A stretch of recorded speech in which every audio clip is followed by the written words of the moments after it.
Bom dia, irmãos. A graça e a paz do Senhor Jesus Cristo a todos. Amém? Que bom estarmos aqui nesta manhã. Bom ver vocês nesta manhã. Manhã de ceia, um culto de ceia para nós louvarmos e exaltarmos ao Senhor, nosso Deus. Uma manhã para nós refletirmos na palavra do Senhor. Uma manhã para nós estarmos analisando a nossa vida, o nosso proceder diante de Deus. Que nessa manhã o Senhor continue falando conosco, que nesse momento a palavra venha penetrar em nossos corações para a glória de Deus. Convido você a abrir a sua Bíblia juntamente comigo, Romanos capítulo 12. Nós iremos ler Romanos capítulo 12 todo.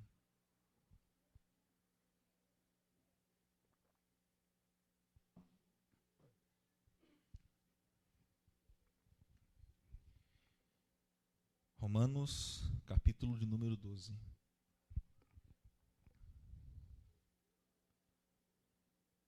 Todos encontraram?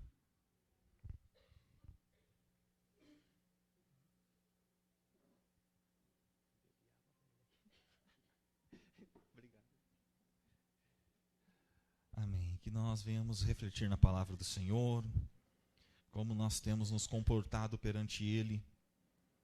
Que manhã de ceia, culto de ceia é exatamente para isso, examinarmos a nós, em comunhão com o corpo de Cristo, juntamente adorarmos e fazermos a ceia em memória do nosso Cristo que virá nos buscar. Todos encontraram, irmãos? Romanos capítulo 12, diz assim: Rogo-vos, pois, irmãos, pelas misericórdias de Deus, que apresentei o vosso corpo em sacrifício vivo, santo e agradável a Deus, que é o vosso culto racional. Não vos conformeis com este século, mas transformai-vos pela renovação da vossa mente, para que experimenteis quais seja a boa, agradável e perfeita vontade de Deus. Porque pela graça que me foi dada, digo a cada um dentre vós que não pense de si mesmo além do que convém. Antes, pense com moderação, segundo a medida da fé que Deus repartiu cada um. Porque assim como um só corpo tem muitos membros, mas nem todos os membros têm a mesma função, assim também nós, quanto muitos, somos um só corpo em Cristo Jesus e membros uns dos outros. Tende, porém, diferentes dons segundo a graça que nos foi dada. Se profecia, seja segundo a proporção da fé. Se ministério, dedique-se ao ministério. O que ensina, esmere-se no fazê-lo. O que exorta, faça-o com dedicação. O que contribui, com liberalidade. O que preside, com diligência. E quem exerce misericórdia, com alegria. O amor, seja sem hipocrisia. Detestai o mal, apegai-vos ao bem. Amai-vos cordialmente uns aos outros com amor fraterno, preferindo-vos honrar uns aos outros. No zelo não sejais remissos, sede fervorosos de espírito, servindo ao Senhor. Regozijai-vos na esperança, sede pacientes nas tribulações, na oração perseverante. Compartilhai-vos as necessidades dos santos, praticai a hospitalidade.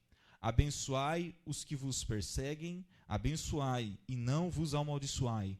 Alegrai-vos com os que se alegram, chorai-vos com os que choram.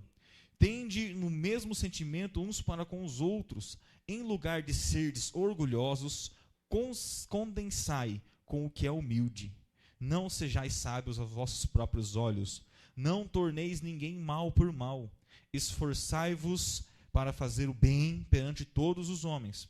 Se possível, enquanto depender de vós, tendes paz uns com os outros. Não vos vingueis a vós mesmos, antes dai lugar à ira, porque está escrito: a mim me pertence a vingança, e é eu quem retribuirei, diz o Senhor. Pelo contrário, se teu inimigo tiver fome, dá-lhe de comer, se tiver sede, dá-lhe de beber, porque fazendo isto, amontoarás brasas sobre a sua cabeça.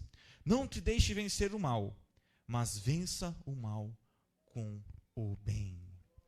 Amém? Vamos orar? Feche seus olhos e ore ao Senhor juntamente comigo. Pai, nós te damos graça, Senhor, nesta manhã, no nome do Senhor Jesus Cristo, porque aqui estamos para meditar na tua palavra, Senhor, para nós sermos e cumprirmos realmente o significado de igreja, Senhor, de eclesia, chamados para fora. Nós nos ajuntamos aqui nessa manhã, ouviremos a tua palavra, a maneira de nós procedermos, a maneira de glorificarmos o teu nome, para praticar a tua palavra aí fora, para mostrar a tua justiça aí fora, para que nós sejamos agentes transformadores na sociedade, para que nós sejamos pessoas que não, Senhor, que não coopera, que não concorda, que não aceita o ciclo que este mundo está tornando, que nós não nos conformemos com isso, Senhor, que nós venhamos, Senhor, nos revestir nesta manhã, segundo a tua palavra, que nós venhamos tomar de novo este evangelho e viver dia após dia para a glória do teu nome, em nome de Jesus Cristo. Amém. Amém. Glória a Deus, irmãos. Romanos é uma carta que dispensa comentário. Nós estamos estudando ela na escola dominical. E como Romanos tem falado muito com nós. Romanos estava meditando, mas é como o Deuteronômio. Romanos é o Deuteronômio do Novo Testamento. Condensa toda a palavra de Deus em apenas um único livro. Romanos, você pega desde o capítulo 1 até o capítulo 16, você tem todo o evangelho. Se nós tivéssemos um povo perdido numa ilha e apresentássemos somente Romanos para eles entenderiam o evangelho. Eles entenderiam que Deus criou todas as coisas perfeitas. Eles entenderiam que o ser humano rebelou e caiu, quebra as cadeias, para compartilharmos esse evangelho da graça, para ministrarmos uns aos outros a graça de Cristo, para ministrarmos a salvação em Jesus Cristo. O que eu quero meditar nessa manhã com vocês é sobre como proceder em meio à sociedade corrompida. Como proceder em meio a uma sociedade corrompida. Romanos, do capítulo 1 ao 4, ao 3, Paulo vai falar da depravação total do homem. Como o homem tem caído. Como o homem tem se distanciado de Deus. Romanos 1, 24 adiante, ele chega falando um nível absurdo, que Deus entregou a eles um sentimento pervertido, que tendo conhecido a Deus, não glorificaram como Deus, e que toda a natureza, toda a raça humana está em pecado. Do capítulo 4 ao 8, ele vai mostrar a graça de Deus, mostrando o Salvador a todo aquele que crê.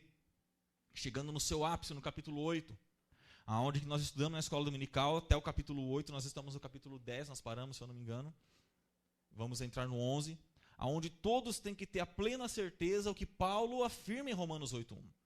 Que nós vivemos num tempo em que muitos cristãos têm medo de uma certa condenação, têm medo de uma certa perda de salvação, quando se nós estamos em Cristo, Romanos capítulo 8, verso 1, nos atesta, nenhuma condenação há para aqueles que estão em Cristo Jesus. E Paulo fecha o capítulo 8, porque ele vai mudar o foco no capítulo 9, ele fecha o 8 do mesmo modo que ele começa.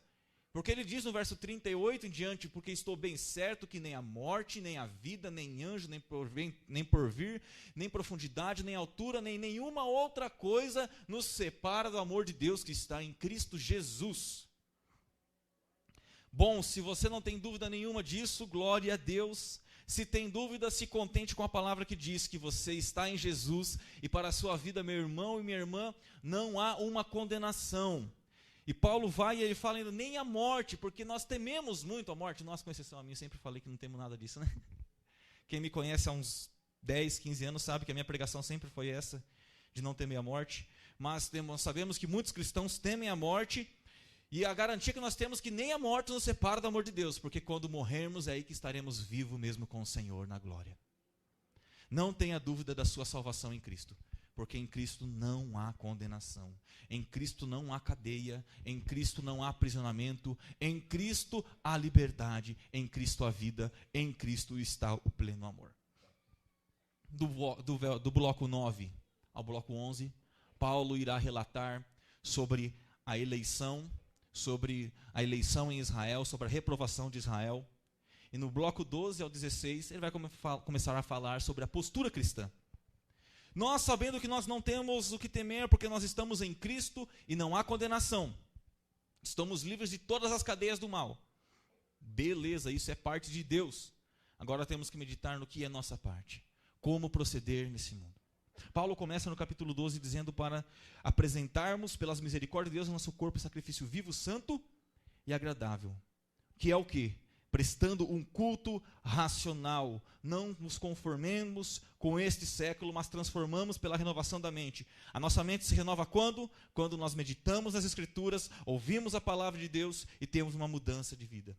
Então, primeiramente, apresentarmos a Deus, primeiramente, para nós nos comportarmos numa sociedade diferente, é apresentarmos a Ele, em todo o nosso ser, em toda a nossa alma, como um sacrifício santo, agradável, sabendo que isso é um culto racional. E nós não nos conformarmos com o século presente, mas nós nos transformarmos pelo poder do Evangelho. E só há um fato engraçado. Nós só podemos nos transformar pelo poder do Evangelho conhecendo o Evangelho. Nós só podemos nos transformar pela renovação da nossa mente, através da palavra de Cristo, conhecendo a palavra de Cristo. E uma das coisas que nós temos meditado, nós temos vivido uma geração tão difícil, tão perversa, e agora eu trago para dentro da igreja essa geração tão perversa, não esta igreja, mas a igreja de Cristo. E nós não devemos nos conformar com o que tem acontecido dentro das igrejas. Nós não devemos nos conformar com o que tem acontecido dentro da igreja evangélica brasileira. Porque nós vivemos um tempo que o povo carece tanto de Bíblia, que um povo carece tanto da palavra do Senhor, e não há outro meio de nós revestirmos senão pela palavra do Senhor.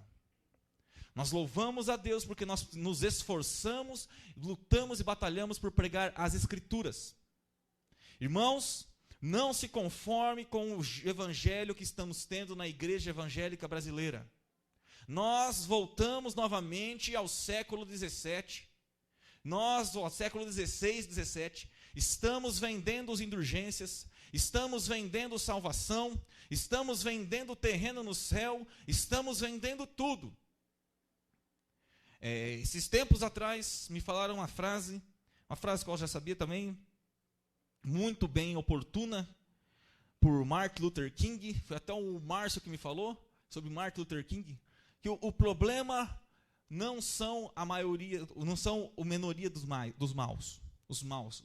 O maior problema é a maioria do bem que não faz nada. O maior problema é a maioria que sabe fazer o bem e não faz. Nós temos pessoas trazendo para os líderes, pessoas capacitadas, pessoas que se dedicam ao estudo e preferem se esconder atrás de um armário, atrás de uma caixinha, a confrontar pelo poder da palavra. Aonde estão os Luteros do século XXI? Aonde estão Calvino, Zwinglio, William Tyndale? Aonde estão Philip Melanchthon? Homens que provavelmente vocês não conhecem, mas como disse, torna a dizer, homens que se não existissem, nós não teríamos uma Bíblia em nossas mãos hoje. Vocês imaginem se Lutero se acovardasse perante o seu chamado. Imagine se Calvino, por causa da repressão da época de 1528, 1536, quando ele escreveu as primeiras institutas da religião cristã, se ele falasse, eu não vou publicar isso aqui. Nós não teríamos uma revolução protestante como nós tivemos. E a reforma protestante, irmãos, não foi para brigar com nossos irmãos católicos. Foi para brigar contra o romanismo, foi para brigar contra o paganismo na igreja, foi para brigar contra a deturpação das Escrituras. E nós vivemos isso novamente. O maior projeto da reforma protestante foi o sola scriptura, ou os 5 solas. Somente as Escrituras. Que todo o evangelho, ele se deriva das Escrituras. Que o que você e eu precisamos saber para conhecer a Deus está encontrado nas Escrituras. E nisso foi derivando os outros solas. Mas o que os irmãos do século XVI lutaram foi para trazer novamente a palavra de Deus para o centro. Mas a maior dificuldade que nós temos hoje, irmãos, é que naquela época era um povo que não era alfabetizado. Só os monges sabiam ler. Pouquíssimas pessoas sabiam ler. A Bíblia era proibida ter na sua versão original. Por isso, em 1536, William Tyndale morreu estrangulado e queimado em uma fogueira, porque ele traduziu a Bíblia para o inglês. Pouquíssimas pessoas sabiam ler. E os que tinham a Bíblia, era em latim e interpretavam como queria. Os monges tinham ainda a nova revelação de Deus, não precisava se encerrar as Escrituras. Imagina um desafio grande. E Lutero não parou. Calvino não parou. Zwinglio não parou. Zwinglio morreu em 29 de maio de 1531 na Batalha de Campbell. Literalmente na batalha, lutando por voltar às Escrituras. Nós vivemos um problema no século 21. Em 2014 eu comprei uma Bíblia no seminário de Cianorte, tanto de Anápolis, mas em Cianorte eu comprei uma Bíblia por R$5. E ali eu me senti confrontado. Ali eu falei, meu Deus do céu, homens deram a vida por este livro. Homens morreram por estas sagradas escrituras. Hoje nós temos uma Bíblia em português, nós quisemos de graça, se entrar na internet, nós perdemos tanto tempo na internet, tem de graça uma Bíblia, e nós não meditamos no Evangelho. Eu creio que todo mundo aqui, talvez algum outro irmão ou outro mais antigo não saiba ler, mas eu creio que todos aqui sabem ler. Eu creio que todos aqui temos o acesso às Escrituras. Não estamos na Síria, não precisamos enterrar a Bíblia para esconder. O primeiro passo para nós não conformarmos com este mundo é não aceitar o Evangelho que estão pregando-se dentro das igrejas brasileiras.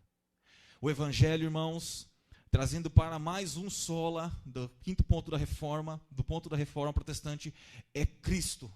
E aí eles falam solos Cristo, somente Cristo, o único mediador entre Deus e os homens. Somente Jesus pode nos trazer a salvação, somente em Jesus nós encontramos a paz, somente em Jesus nós temos a vida eterna. E vem os derivando dos outros solas.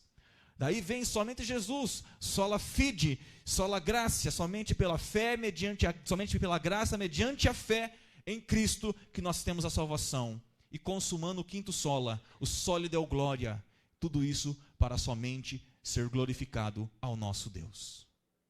O centro do Evangelho é exaltar a Cristo Jesus, que nos resgatou de uma vida de pecado, de uma vida de morte, para nós glorificarmos a esse Deus. Mas trago de volta a pergunta, como nós nos portaremos, como nós transformaremos uma sociedade se a corrupção começa dentro da casa de Deus? Casa, entre aspas, porque você é a casa. Isso aqui não é a casa, né? Você é. Isso aqui não é o altar, isso aqui é um púlpito. Você é o altar. Você apresenta como um culto racional a Deus. Como você e eu iremos vencer, iremos ser transformados na nossa mente pelo poder do Evangelho, se não meditarmos nas Sagradas Escrituras.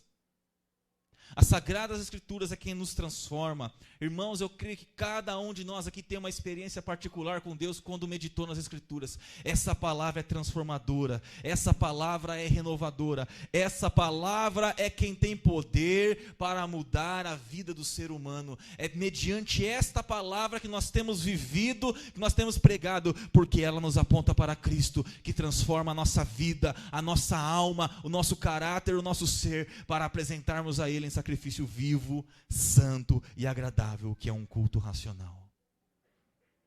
Não nos conformemos com o Evangelho que tem se apresentado dentro da igreja brasileira.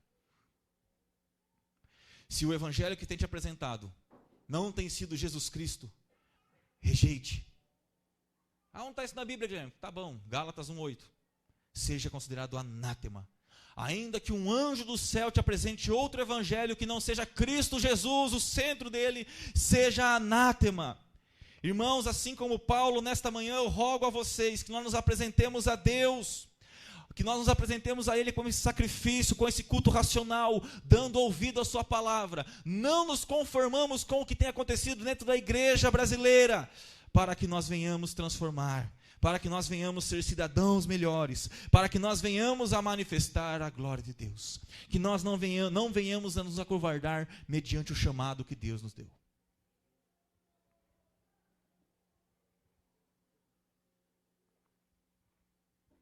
Não nos acovardemos. Nós precisamos de Bíblia, irmãos. Nós não precisamos de barulho, como eu já ouvi em outros lugares. Não precisamos de batuque, não precisamos de nada além das Escrituras, que Paulo vai falar o que ela nos traz posteriormente. Nós precisamos de Cristo. Nessa manhã que nós venhamos nos refletir, é uma manhã de ceia, que nós venhamos analisar o porquê nós estamos aqui. Eu lanço essa pergunta a você, por que estás aqui nesta manhã? Eu te garanto que esse Cristo Jesus é poderoso para nos salvar, já nos salvou, já nos livrou de todas as condenações possíveis. E nós nos reunimos aqui para, como um só corpo, glorificarmos, exaltarmos esse Deus, aprendermos a tua palavra, para sermos lá fora a luz e o sal que ele nos enviou. Sermos a luz do mundo, sermos o sal da terra, sermos agentes transformadores na sociedade. E aí Paulo vai falando ao seguinte: por que precisamos só da palavra? Conhecer a palavra. Depois Paulo vai falar para como nós devemos nos portar com cada talento que Deus nos dá. O verso 3 a 8 vai falar: porque pela graça que me foi dada, digo a cada um dentre vós, não pense de si mesmo além do que convém. Antes pense com moderação, segundo a medida de fé em Deus, e reparta a cada um. Assim como um corpo tem muitos membros, mas são um só corpo, e não tem todos a mesma função, assim também, enquanto nós muitos somos um só corpo, em Cristo Jesus, e somos membros uns dos outros.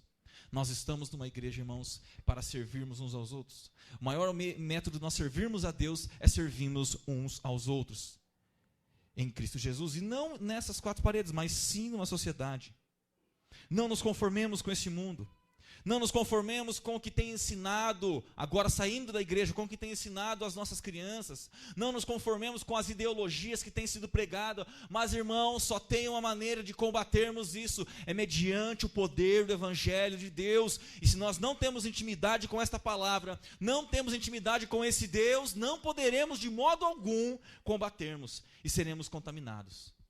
Mas dou graças a Deus, porque nessa manhã nós estamos aqui, mediante essa misericórdia de Deus, nos apresentando como um sacrifício vivo, santo e agradável, e Ele, através do Teu Espírito, tem renovado as nossas mentes. A boa notícia, irmãos, que é o próprio Espírito Santo quem nos renova dia após dia. É o próprio Espírito Santo quem trabalha em nossos corações, quem convence-nos do pecado, quem nos direciona em todo o caminho. A boa notícia, meus irmãos, que todo esse desafio que nós temos, toda essa responsabilidade que nós temos, nós não estamos sozinhos. A promessa é que tem um Espírito Santo que intercede por você, que ora por você e que está com você, direcionando em toda a verdade. Então, você não está sozinho. Deus está com você. Não importa a luta que você esteja enfrentando, Deus está com você, e a boa notícia é que com Ele você vai vencer.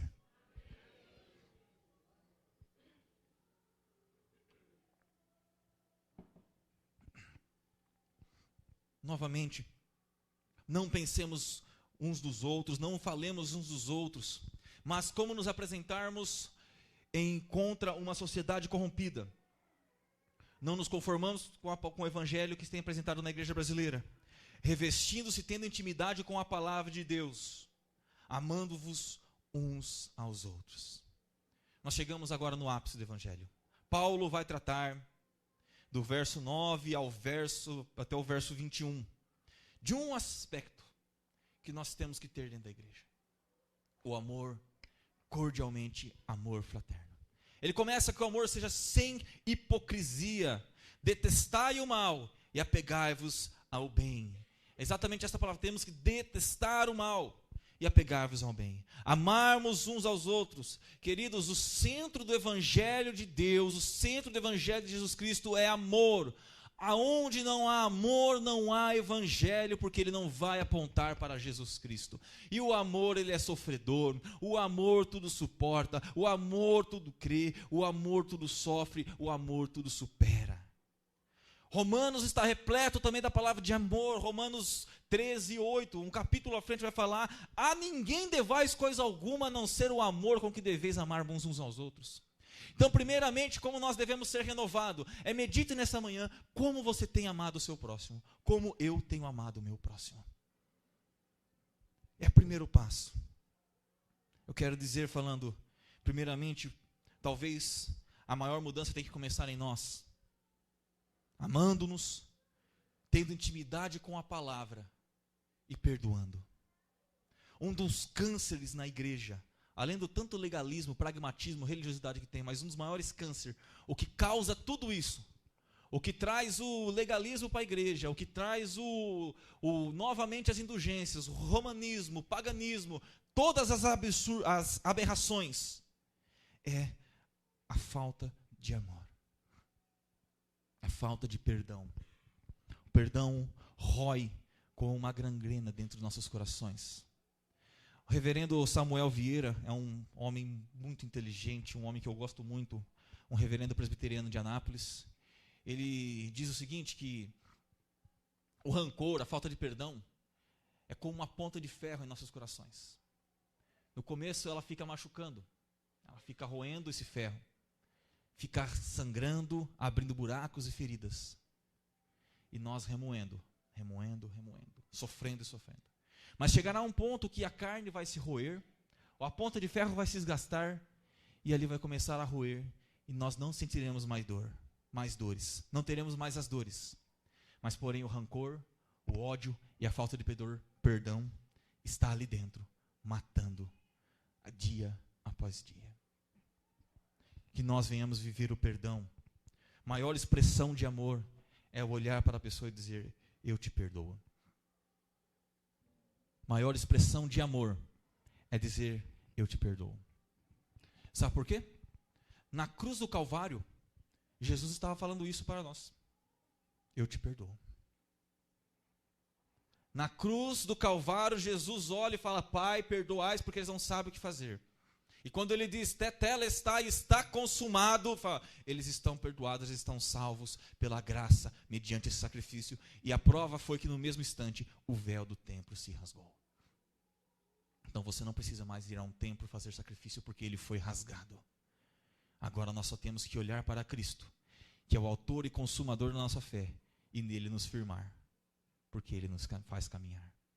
Perdoe, igreja, porque uma igreja que perdoa é uma igreja viva. Sabe por quê? Porque aonde há o perdão, há vida, há transformação, há abundância. Aonde há o perdão, há milagre, meus irmãos. Nós não queremos tantos milagres. Vocês que gostam do misticismo, vocês não pedem tanto milagre. Quer ver um milagre na sua vida? Perdoe. E o milagre de Deus vai acontecer. Perdoe, porque você vai ver a mágica da graça de Deus atuar. Sabe, o mesmo Samuel Vieira fala, você dorme pensando na pessoa que você não perdoa, você acorda pensando nela, você vive 24 horas angustiado pensando nessa pessoa, e ela não está nem aí para você, porque ela não sabe o que está sentindo. Perdoe. E não só porque eu estou falando isso, mas porque a palavra nos diz. E aí Paulo vai um pouquinho mais profundo ainda. Ele fala em Colossenses, e fala em Efésios também, e fala em Filipenses. Ele fala o seguinte, se alguém vos causou dano algum, se alguém vos prejudicou, se alguém fez mal a vocês, Paulo fala o seguinte, assim como Cristo vos perdoou, perdoe uns aos outros. Marcos 11, 45 diante, 46, 26, Mateus 10, o próprio Jesus falando, perdoai-vos vossas ofensas uns aos outros, porque aquele que não perdoar os seus pecados não serão perdoados. Não deixe o rancor, não deixe o ódio destruir a bênção que Deus tem plantado na sua vida. Deus tem te dado uma boa semente, igreja. Deus tem te dado uma boa dádiva. Não deixe a falta de perdão corroer isso aí. Ame. Nós sabemos de absurdos da vida, nós sabemos de absurdos que acontecem por aí, por falta de amor. Ame. Quem diz que amar é fácil? Vocês acham que foi fácil Jesus morrer na cruz do Calvário? Quem disse que amor é fácil? Ame uns aos outros. No zelo, o verso 11, não sejais remissos, sejam fervorosos no Espírito, servindo ao Senhor, regozije-se na esperança, sede pacientes na tribulação, na oração perseverante. Nós não cantamos aqui, santo, santo é o Rei dos Reis, que era, que é e que há de vir. Nós não cantamos que Ele voltará nos buscar. Não dizemos aqui que vimos novos céus, nova terra. Nós só chegaremos lá se amarmos, se revestirmos do novo, se perseverarmos. Tem de bom ânimo, meus irmãos. Nas tribulações, sede pacientes. Essa breve angústia que passa, que eu passo, que passamos, vai passar, porque é um Deus soberano que prometeu que vai passar. Ame, perdoe e caminhe, porque o que Deus tem para fazer, Ele fará. Ame, não deixe de amar, não deixe de perdoar, não deixe de regozijar-se no Senhor. Meus irmãos, sede pacientes, porque vai passar. As maiores angústias da minha vida eu sempre falava, vai passar. Sei que é difícil, mas vai passar. Novamente, quer ver o milagre acontecer na sua vida? ame e perdoe e vai acontecer o milagre. Essa é a palavra de Deus. Não nos acovardemos. Não fuja do ministério que Deus tem para você. Não fuja do chamado que Deus tem para você. E ministério não é só dentro do templo, dentro da igreja presbiteriana renovada. É em todas as áreas. É aonde você está. Deus te chamou para fazer a diferença. O que você é? Você é médico, você é doutor, você é advogado, você é engenheiro, você é psicólogo. Aonde você está? Deus te chamou para ser diferente e mostrar a glória de Cristo. Foi isso que a reforma lutou para mudar, porque na época da reforma, no século XVI, pensava-se que chamado, vocação, é só quem era monge, ou monja, que era vocacionado por Deus. Nós estamos retrocedendo, parece que chamado é só quem é pastor, ou presbítero, ou alguma coisa. Não! Lutero diz ao sapateiro do século XVI, quando pergunta para ele, o que eu faço para ser um vocacionado por Deus? Lutero fala o seguinte, faça o seu melhor sapato e venda pelo preço mais justo, e assim você está servindo a Deus com honra. Seja honesto, seja justo, e assim você está glorificando a Deus. Note que o evangelho é simples, meu Deus do céu, como é simples viver esse evangelho de amor. O problema é que nós estamos envolvidos num mundo que Paulo fala para nós, não nos conformarmos com ele, não se conforme, irmãos, e a maior maneira de você não se conformar é mostrando amor, é mostrando perdão, é indo contra a maré. Não se conformar ele está numa direção, mas eu vou na outra. É no mundo desse tão relativista você falar, eu perdoo, mas como? Você é maluco? Falando, eu perdoo, eu não tenho mágoa, eu não tenho rancor, e ser paciente nas lutas. E um segredinho aqui, na oração, perseverante, persevere. Quanto tempo você tem investido na vida de oração? Quanto tempo? Tem alguns amigos, tem uns grupos, alguns, vários, multidões de amigos, Eu tenho os amigos calvinistas. Sou também, não nego, nunca negarei, jamais deixarei de ser, porque é apenas o evangelho. E eu pego no pé deles, vocês sabiam que Calvino, Zwinglio, Melanchthon, eles entendem essa linguagem? Eu falei, vocês sabiam que todos eles, que eles eram homens de joelho no chão, eram homens de oração. O que eu pego no pé deles é que eu falo o seguinte, vocês dizem uma coisa, mas vocês não são. Eu falo, Calvino teria vergonha de vocês, não era nem para vocês se chamar de calvinista, era porque ele aponta para Cristo. Nós vivemos uma geração que não tem tempo de oração. Vista-se em oração. Charles Haddon Spurgeon, príncipe dos pregadores, como aquele homem orava, meu Deus do céu. Billy Graham, trazendo mais na atualidade. John Stott, Martin Lloyd Jones, homens de oração. Eu estou falando só homens acadêmicos, mas você talvez conhece a irmãzinha da esquina que passa 24 horas de joelho no chão. Invista tempo de oração. Isso é qualidade de vida. Quer entender melhor o ciclo da vida? Ore. Eu sempre cito o maior exemplo, eu sempre enfatizo muito a oração, porque eu tenho um exemplo vivo dentro de casa. Minha mãe pode ter muitos defeitos, mas o que eu aprendi com ela foi que a oração e a Bíblia é importante.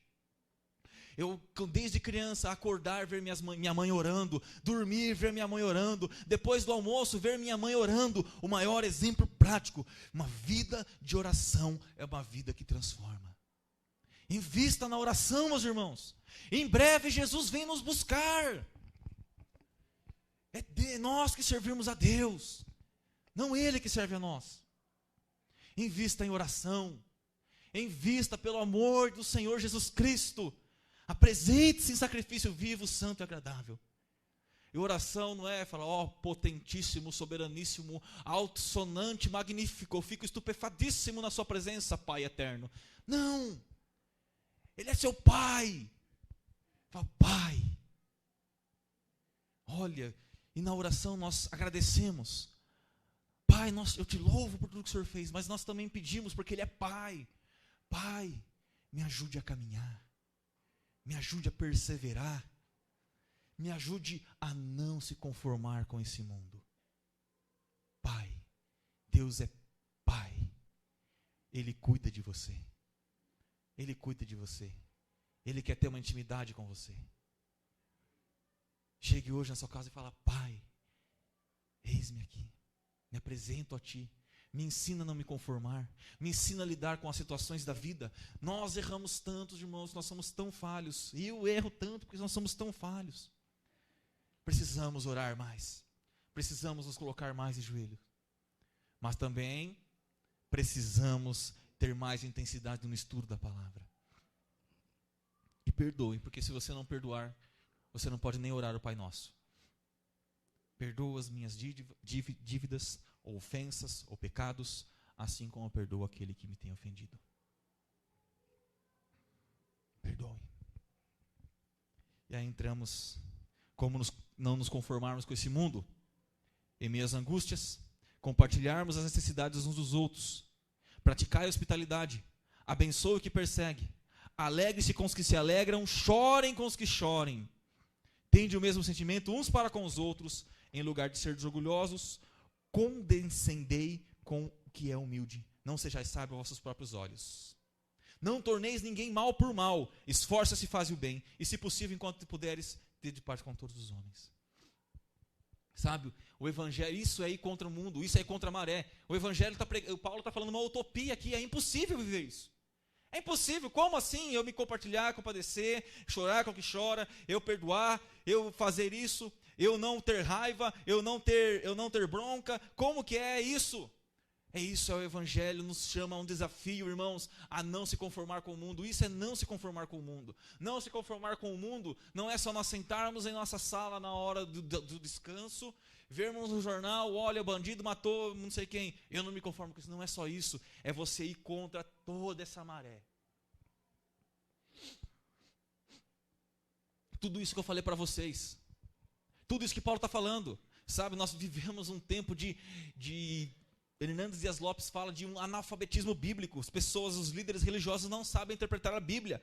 O que é não se conformar está aqui. Não se conformar é servirmos uns aos outros em amor, é perdoar, é amar, é dar zelo, é tirar tempo de qualidade, é visitar, é honrar um ao outro, é não pensar mal do seu próximo, é andar em virtude e amor, saber que Jesus Cristo nos sustenta em todas as nossas fraquezas. Não ir a favor desse mundo, é ter uma vida, um tempo de qualidade em leitura bíblica, um tempo de oração, porque, irmãos, aí nós conheceremos as riquezas do evangelho. E sabe mais uma coisa? Nossas vidas é corrida, nós vivemos um tempo muito corrido. Nós acordamos cedo, a hora que nós piscamos já está na hora de dormir. Então, plenamente eu entendo que não dá para você ficar 24 horas orando, não.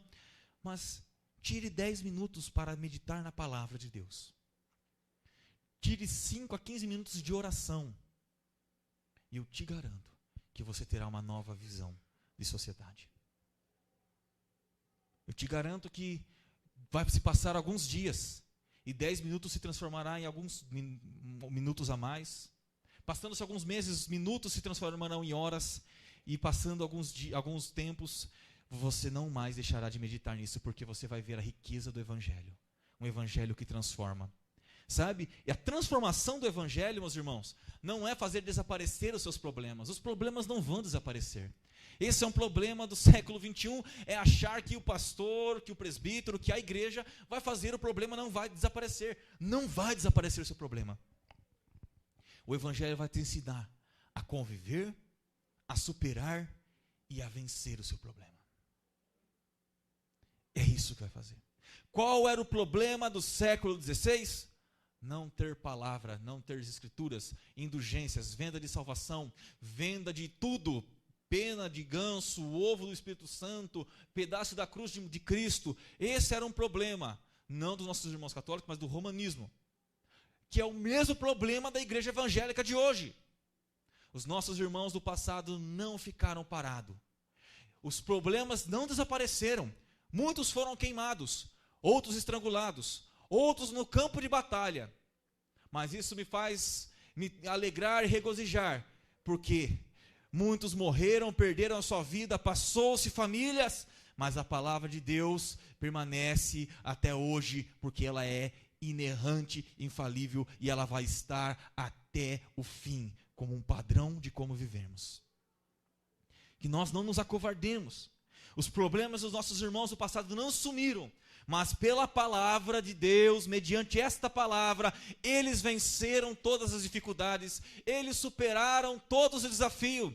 Meu irmão e minha irmã, o seu problema não irá desaparecer, mas mediante esta palavra, através do Espírito Santo, você é mais que vencedor e vai superar todas as dificuldades da sua vida, porque mediante essa palavra, você irá vencer. Mediante esta palavra, você vai superar, você vai triunfar, porque o próprio Deus nos garante que somos mais que vencedores em Cristo Jesus.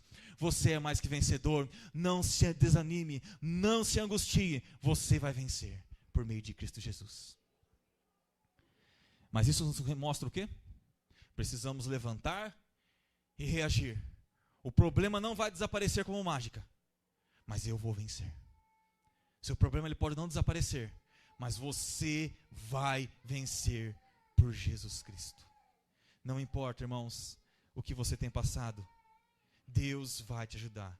Eu quero dizer, Romanos 8 fala que o Espírito Santo assiste-nos em nossas fraquezas. Deus, ele se importa com nós. Deus, ele se importa quando nós estamos sofrendo, irmãos. Deus, ele se importa sim, se importa tanto que tem o próprio Espírito Santo que nos assiste em nossas fraquezas e que intercede por nós. Então levantemos e não nos conformemos com a situação que estamos vivendo, porque nós venceremos. Porque Ele intercede por nós. Nós venceremos só por uma coisa, porque Ele venceu na cruz e disse: está consumado. Então nós já temos a vitória. Que nessa manhã nós levantemos e marchemos para a glória de Deus. Que ao sairmos daqui, temos posturas diferentes. Ah, mas quer dizer que eu não era bom? Não. Quer dizer que nós temos que melhorar todos os dias. Quer dizer que eu tenho que ser melhor do que ontem e pior do que o amanhã. Eu tenho que ser melhor do que ontem, pior do que amanhã, porque amanhã eu tenho que ser melhor do que hoje. Que nós saiamos daqui revestidos do novo, revestidos da mente de Deus. Nós nos reunimos aqui, entendemos que estamos nesta manhã de ceia para glorificar ao nome do Senhor Jesus Cristo, para exaltar a Ele, aprendendo da Tua palavra, que o Evangelho não se concentra aqui, mas aqui e nas nossas atitudes. Que você serve a Deus não somente aqui, mas lá fora na sociedade, no seu trabalho, na sua escola, na sua casa. Entendendo que os seus problemas eles não vão sumir, mas você vai vencer. Sede perseverante, porque aquele que prometeu é fiel para cumprir. Sede perseverante, Deus está com você. Sede perseverante, não desista, não para de lutar, meu irmão. A vida é luta. Jesus não prometeu mar de rosas, não. Remetendo ao século 20 novamente, sabe? Quem prometeu tudo te darei se prostrares e me adorares foi Satanás. Mateus 4. Não foi Jesus. Sabe o que Jesus prometeu para você? João 16, 33. No mundo tereis aflições, mas tem de bom ânimo. Eu venci o mundo. Sabe o que ele prometeu para você? Mateus 10, 22 em diante. Sereis odiados de todos por causa do meu nome, mas aquele que perseverar até o fim será salvo. Prometeu que no mundo teremos contenda, teremos aflições, teremos tribulações, teremos morte, teremos tantas dificuldades. Mas acima de tudo isso há uma promessa, que nada nos separa do amor de Deus. Nada vai te separar do amor de Deus. Vem luta, vem tribulação, vem angústia, mas fique tranquilo. Deus não vai deserdar você. Ele te ama. Ele entregou Jesus na cruz do Calvário para que você e eu tenhamos uma vida de vitória. Que Deus nos abençoe em nome do Senhor Jesus Cristo. Que Deus nos faça mais que vencedor, dia após dia, para a glória dEle. Se coloque de pé e vamos orar ao Senhor. Refletindo nessa palavra, faça as perguntas. Ministério de Louvor, faça essa pergunta. O que eu preciso se revestir? No que eu preciso mudar? Quais são as dificuldades que você tem na vida? Eu quero dizer que em Cristo você vai vencer. Vamos orar? Senhor, em nome de Jesus, nesta manhã nós glorificamos o Teu nome, Pai. Nós examinamos a nós mesmos, Senhor, entendendo que nós não podemos Senhor, conformar com o mundo. Senhor, mas conformar-se com esse mundo não é apenas com o mundo aí fora. Nós não podemos se conformar com o que está acontecendo dentro de nossas igrejas, dentro de nossos lares, dentro de nós mesmos. Senhor, nós temos que muitas vezes olhar para nós e falar: eu não me conformo com isso. Tira de nós, Pai. Ajuda nós a vencer, Senhor. Ajuda nós a amarmos, Senhor. Ajuda nós a entendermos essa palavra, Espírito Santo. Visita o meu irmão e minha irmã nessas fraquezas, Pai. O Senhor ama. O Senhor ouve o choro, o Senhor ouve o clamor, Pai. O Senhor não deserda aquele que está fraco na fé, o Senhor ajuda, o Senhor sustenta, Pai. O Senhor, Pai, se compadece de nós. Senhor, visita, Senhor. Visita na área da saúde, Pai. Visita trazendo cura, saúde, Pai, paz.